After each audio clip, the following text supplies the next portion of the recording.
In 1971, a US president made a decision on a Sunday night that would quietly transfer trillions of dollars from your pocket to the government's coffers over the next 5 decades.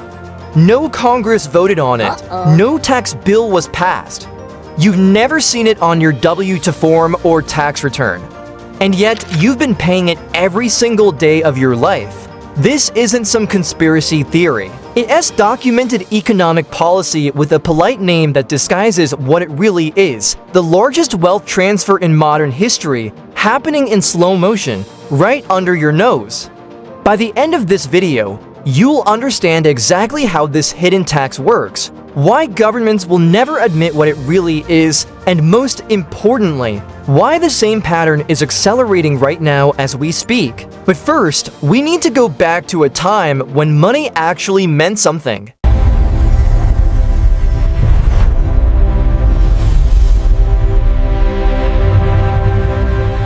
For most of human history, money had a simple promise attached to it.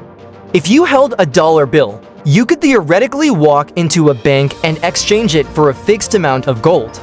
$1 equaled 1/35th of an ounce of gold.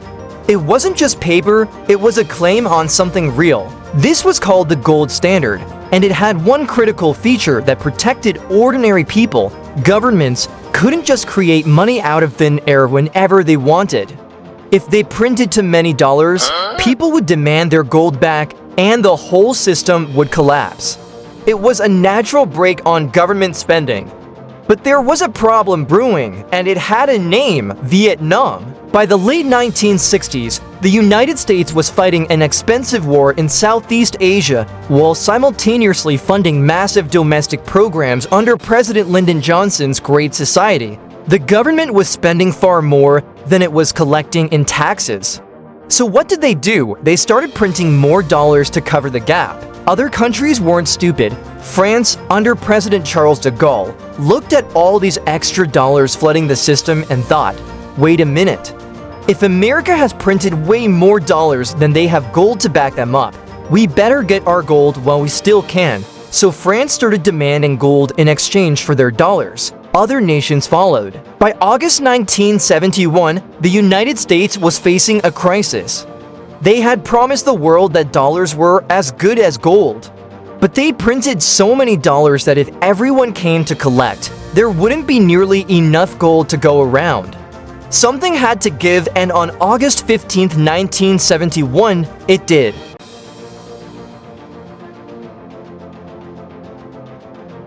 President Richard Nixon appeared on television that Sunday evening with an announcement. He called it temporarily suspending the convertibility of dollars into gold. He said it was necessary to protect America from international speculators. But here's what he really did. He severed the last link between money and anything real. From that moment forward, the dollar was backed by nothing but trust in the US government. And more importantly, there was now no limit to how many dollars the government could create. Nixon promised it would be temporary. 54 years later, we're still waiting for that temporary measure to end. You might be thinking, so what? Why does it matter if money is backed by gold or not? Here's why it matters. Once you remove the constraint, the incentive structure for governments completely changes. Instead of making hard choices between spending programs or raising unpopular taxes, they now had a third option: print more money, and print they did. In 1971, the entire money supply of US dollars in circulation was about $600 billion. Today, over $21 trillion. That's a 3,400% increase. Now, the economy has grown too, but nowhere near that much. The GDP has grown about 2,000% in nominal terms over the same period. So where did all that extra money go, and who paid for it? This is where the hidden tax comes in.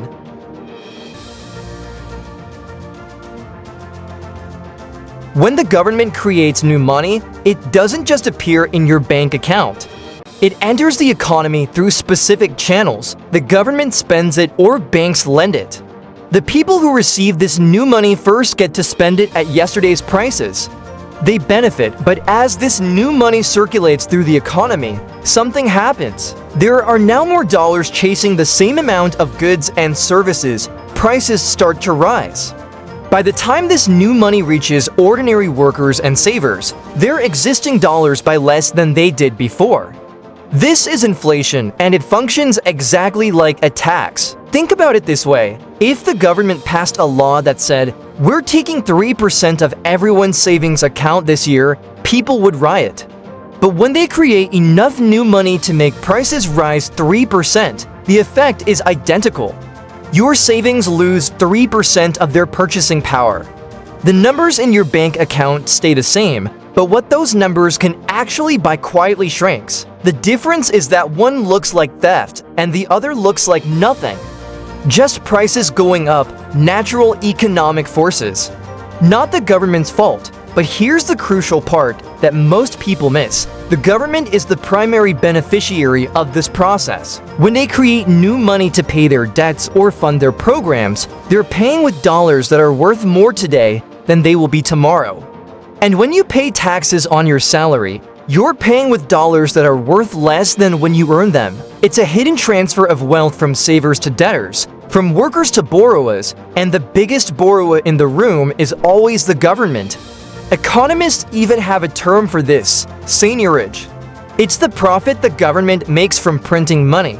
But that clinical term disguises what it really represents: taxation without legislation. Between 1971 and 2024, the US dollar has lost approximately 87% of its purchasing power. Let that sink in. If your grandparents put $10,000 in a safe in 1971, that money would buy what $1,300 buys today. That's not because the money disappeared. It's because 87% of its value was quietly taxed away through inflation over 5 decades. No vote was taken, no tax bill was passed, and yet the wealth transfer happened anyway.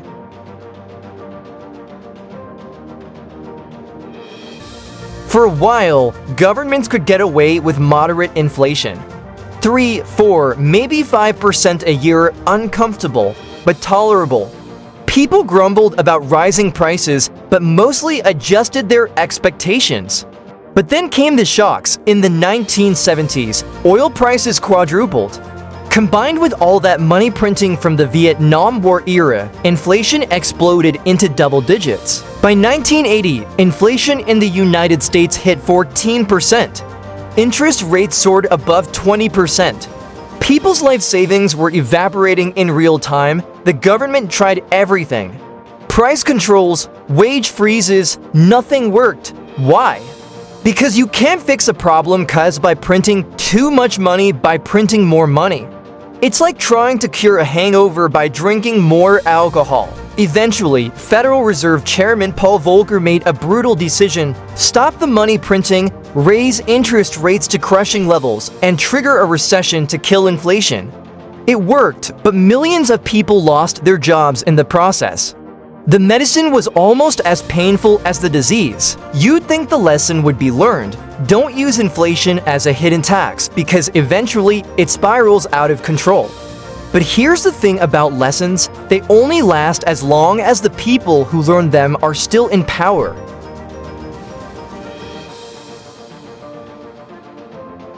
Fast forward to 2020, a pandemic hits. Governments around the world shut down their economies and face a choice: let millions of businesses fail and workers starve, or step in with massive financial support. They chose support, and they funded it the same way governments have always funded things they can't afford. They printed money. Trillions and trillions of dollars, euros, yen, pounds. In the United States alone, the money supply increased by 40% in just 2 years. 40% in 2 years. That's the fastest peacetime expansion of the money supply in American history. And right on schedule, exactly as economic theory predicts, inflation came roaring back. By 2022, inflation hit 9%, the highest rate in for decades. Your grocery bill exploded, rent skyrocketed, gas prices doubled. The government called it transitory. They blamed supply chains. They blamed Putin, they blamed corporate greed.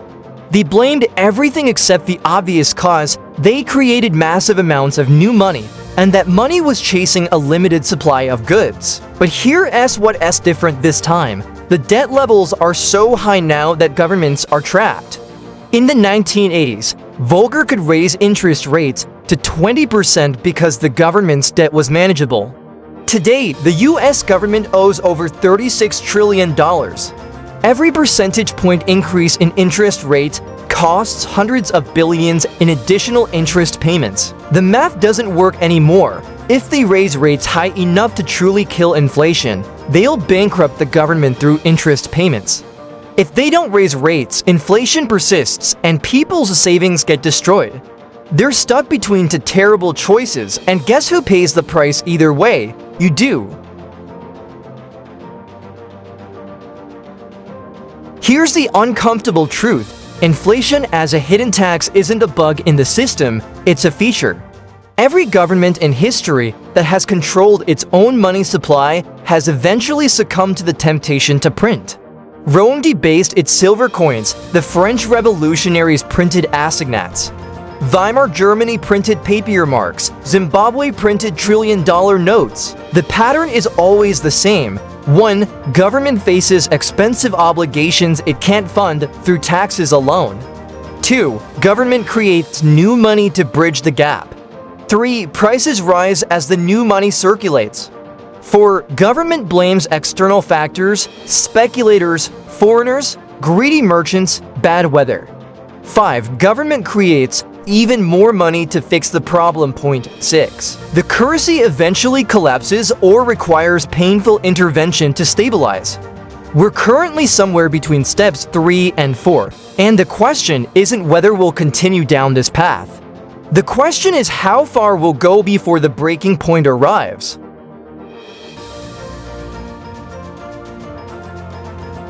First takeaway, inflation is not a natural phenomenon like the weather, it's a policy choice. When you hear that inflation is at 3%, or 5%, or 9%, understand that this represents a deliberate decision by central banks about how much money to create. They might frame it in technical language about interest rates and monetary policy, but at its core, someone is choosing how much to devalue your savings. Second takeaway, the hidden tax of inflation is highly regressive. It hurts the poor and middle class far more than the wealthy. Why? Because wealthy people hold their wealth in asset stocks, real estate, businesses that tend to rise in value during inflation. Poor and middle class people hold their wealth in cash and fixed income savings that lose value every single day. When you hear politicians talk about taxing the rich, ask yourself why they never mention the one tax that the rich can easily avoid but the poor cannot: inflation. Third takeaway, you cannot opt out of this tax by simply avoiding it. Unlike income tax, where you might move to a lower tax jurisdiction, or sales tax, where you can choose not to buy things, you cannot choose to not hold money. And as long as governments control the money supply, they will use inflation as a hidden tax whenever it becomes politically easier than raising visible taxes.